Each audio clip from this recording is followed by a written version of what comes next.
who is the Holy Spirit? Well, there's a lot to that. But I like to say that the Holy Spirit is Jesus without boundaries and limitations. The Holy Spirit is Jesus on the cloud, as you would put it in technical terms like technology. The Holy Spirit is the one who gives us boldness to evangelize. Think about what he did with Peter in Acts chapter 2. The same man who denied Jesus now boldly proclaiming the gospel. And for every time he denied Jesus, 1,000 people came to the Lord. Think about the Holy Spirit and how he stirs faith within the soul, causing us to believe for the miraculous in ways that we would not have otherwise believed. The Holy Spirit is the one who helps us to pray, because no man or woman, no matter how anointed they are, knows the way into the presence of God. Only the Holy Spirit knows the way into the presence. And so in prayer, he guides us. In worship, he reveals Jesus and makes him real, causing our hearts to be stirred and burn with holy fire to where we cannot contain that passion that overflows with us as adoration of Jesus. The Holy Spirit is the one who helps us to walk in holiness. So for those who are bound and weighed down by the shame and the sickness that is sin, the Holy Spirit offers freedom. He is the Holiness Spirit, the one who breaks the power and the chains that, even those habits that people have had for years, he breaks those addictions, he breaks those bondages. The Holy Spirit is the one who delivers the captives from demonic oppression.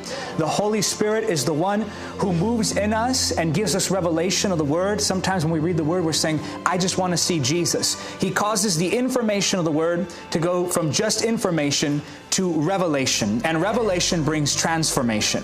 The Holy Spirit is the one who goes with us and gives us the words to speak when we don't know what we should say. In those moments where we're saying, Holy Spirit, help me. I don't know how to win this one to the Lord. I don't know how to speak. The Holy Spirit will stir within you words that come straight from the Father. The Holy Spirit is the one who opens the heart of the sinner, causing them to go from stubborn, stone-hearted individuals to people who bow before Jesus as Lord.